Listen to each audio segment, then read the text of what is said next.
It has a storage capacity of 9.2 trillion gallons of water.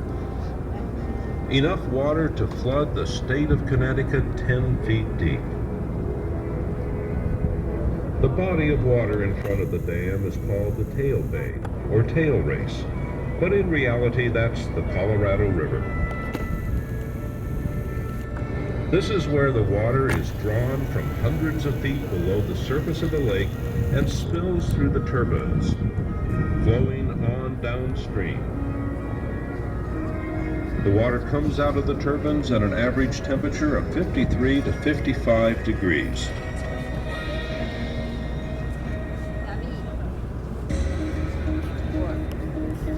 At the base, you see